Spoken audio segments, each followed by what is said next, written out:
ನಮಸ್ತೆ, ಅಸ್ಸಲಾಂ ವಲೈಕುಮ್ ವರಹಮತುಲ್ಲಾಹಿ ವಬರಕಾತು. ಇವತ್ತು ನಾವು ರಮದಾನಿನ 6 ಮತ್ತು 7ನೇ ದಿವಸದಲ್ಲಿದ್ದೇವೆ. ನನ್ನೊಬ್ಬರು ಮಿತ್ರರು ಮುಸ್ಲಿಮರು ನಮಾಜ್ ಏಕೆ ಮಾಡುತ್ತಾರೆ ಇದರ ಬಗ್ಗೆ ತಿಳಿಸಿ ಅಂತ ಕೇಳಿದ್ದಾರೆ. ಇಸ್ಲಾಮಿನ ಪ್ರಮುಖ 5 ಸ್ತಂಭಗಳಲ್ಲಿ 2ನೇ ಸ್ತಂಭವಾಗಿದೆ ನಮಾಜ್ ಅಥವಾ ಸಲಾ ಎನ್ನುತ್ತಾರೆ. ನಮಾಜ್ ಅಂದರೆ ದೇವರಿಗೆ ಶರಣಾಗತಿ. ಇವನ್ ಸಂಸ್ಕೃತದಲ್ಲೂ ಇದೆ. ನಮಃ ಅಂದರೆ ಶರಣಾಗತಿ, ವಂದನೆ. ಅಜ್ ಅಂದರೆ ಆದಿ, ಸೃಷ್ಟಿಕರ್ತನಿಗೆ ಅಥವಾ ಹುಟ್ಟು ಸಾವು ಇಲ್ಲದವನಿಗೆ ಶರಣಾಗತಿಯಾಗುವುದು. ದಿವಸಕ್ಕೆ 5 ಬಾರಿ ಪರಲಾಗಿದೆ ನಮಾಜ್. ನಮಾಜ್ ಮಾಡುವುದರಿಂದ ಹಲವಾರು ಉಪಯೋಗಗಳಿವೆ. ಕುರಾನ್ನ 29.45 ಸೂರದಲ್ಲೂ ಹೇಳಲಾಗಿದೆ, ಇದು ನಿಮ್ಮನ್ನು ಕೆಟ್ಟತನಗಳಿಂದ ರಕ್ಷಿಸುತ್ತದೆ ಅಂತ. ನಮಾಜ್ ಎನ್ನುವುದು ಅಲ್ಲಾಹನಿಗೆ ಸಮೀಪವಾಗುವ ಒಂದು ಮಾರ್ಗವಾಗಿದೆ. ಅದೇ ರೀತಿ ಸಮಾನತೆ ಮತ್ತು ಸಹೋದರತ್ವವನ್ನು ಹೆಚ್ಚಿಸುತ್ತದೆ. ಏಕೆಂದರೆ ಎಲ್ಲರೂ ಒಂದೇ ಸಾಲಲ್ಲಿ ಬಡವ ಶ್ರೀಮಂತ ಎನ್ನದೇ ನಮಾಜನ್ನು ಮಾಡುತ್ತಾರೆ.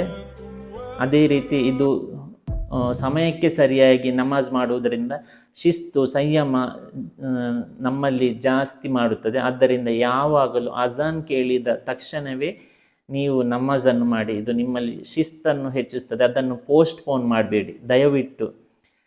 ಅಜಾನ್ಗೆ ಹೇಳುವುದು ನಿಮ್ಮನ್ನು ಕರೆಯುವುದು, ಹಾಗಾದರೆ ಅಜಾನ್ಗೆ ಗೌರವ ಕೊಡುವುದು ನಿಮ್ಮ ಜವಾಬ್ದಾರಿಯಾಗಿದ್ದೆ. ಮತ್ತೆ ಮಾಡುತ್ತೇನೆ ಅನಗತ್ಯವಾಗಿ ಕಲ ಮಾಡುವುದು ಇದು ಅಪರಾಧವಾಗಿದೆ. ದಯವಿಟ್ಟು ಅಜಾನ್ ಕೇಳಿದರೆ ನಿಮ್ಮ ಎಲ್ಲ ಕೆಲಸ ಬಿಟ್ಟು ನಮಾಜ್ ಕಡೆಗೆ ಹೋಗಿ. ನಮಾಜ್ನ ಬೇರೆ ಬೇರೆ ಭಂಗಿಗಳಲ್ಲಿ ಬೇರೆ ಬೇರೆ ಲಾಭಗಳಿವೆ.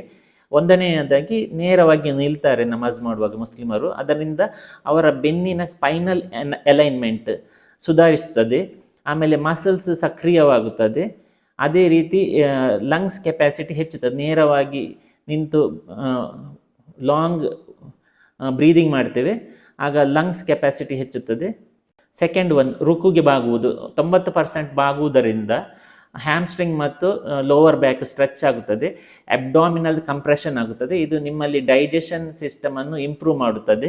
ಥರ್ಡ್ ಒನ್, ಸುಜೂದ್ ಮಾಡುವುದರಿಂದ ತಲೆ ಹೃದಯ ಭಾಗಕ್ಕಿಂತ ತುಂಬ ಕೆಳಗೋಗ್ತದೆ. ಹಾಗಾಗಿ ಸೆರೆಬ್ರಲ್ ಬ್ಲಡ್ ಫ್ಲೋ ಹೆಚ್ಚಾಗುತ್ತದೆ. ಇದರಿಂದ ತಲೆಗೆ ಹೆಚ್ಚಿನ ಆಕ್ಸಿಜನ್ ಸಪ್ಲೈ ಆಗುತ್ತದೆ. ನಮ್ಮಲ್ಲಿರುವ ಸ್ಟ್ರೆಸ್ ಕಡಿಮೆ ಆಗುತ್ತದೆ. ಆಮೇಲೆ ಸುಜೂದಿಂದ ನಮ್ಮ ಹಣೆ ನೆಲಕ್ಕೆ ತಾಗುವುದರಿಂದ ಕಾಮಿಂಗ್ ಸೆನ್ಸೇಷನ್ ಆಗುತ್ತದೆ. ಎಂಗ್ಸೈಟಿ ಕಮ್ಮಿ ಆಗುತ್ತದೆ, ಸ್ಟ್ರೆಸ್ಸು ಕಮ್ಮಿ ಆಗುತ್ತದೆ. ಫೋರ್ತ್ ಒನ್ನು, ಕುಳಿತುಕೊಳ್ಳುವುದತಹ ತಶೂದು. ಇದು ವಜ್ರಾಸನದಂತೆ ವರ್ಕ್ ಆಗುತ್ತದೆ. ನೀ ಮತ್ತು ಜಾಯಿಂಟ್ ಮೊಬಿಲಿಟಿ ಇಂಪ್ರೂವ್ ಆಗುತ್ತದೆ. ಲೋವರ್ ಲಿಂಬ್ ಸರ್ಕ್ಯುಲೇಷನ್ ಹೆಚ್ಚಾಗುತ್ತದೆ. ವೆರಿಕೋಸ್ ವೇನ್ನ ಸಾಧ್ಯತೆ ಕಮ್ಮಿ ಆಗುತ್ತದೆ. ಇದರಿಂದ ನಮಾಜಲ್ಲಿ ದೈಹಿಕವಾಗಿ ಹಲವಾರು ಬೆನಿಫಿಟ್ ಇದೆ. ನನ್ನೆಲ್ಲ ಸಹೋದರ ಸಹೋದರಿಯರೇ, ಅಜಾನ್ ಕೇಳಿದಾಕ್ಷಣ ನಿಮ್ಮನ್ನು ನೀವು ನಮಾಜಲ್ಲಿ ತೊಡಗಿಸಿಕೊಳ್ಳಿ, ಅಲ್ಲಾಹನಿಗೆ ಹತ್ತಿರವಾಗಿ. ಅದೇ ರೀತಿ ನಿಮ್ಮ ಮಾನಸಿಕ ದೈಹಿಕವಾಗಿ ಬಲಪಡಿಸಿಕೊಳ್ಳಿ. ಹ್ಯಾಪಿ ರಮದಾನ್. ಇನ್ನೊಮ್ಮೆ ರಿಕ್ವೆಸ್ಟ್ ಮಾಡ್ತೇನೆ, ನಮಾಜಿಂದ ದೂರ ಆಗಬೇಡಿ, ಅದನ್ನು ಆಲಂಗಿಸಿಕೊಳ್ಳಿ.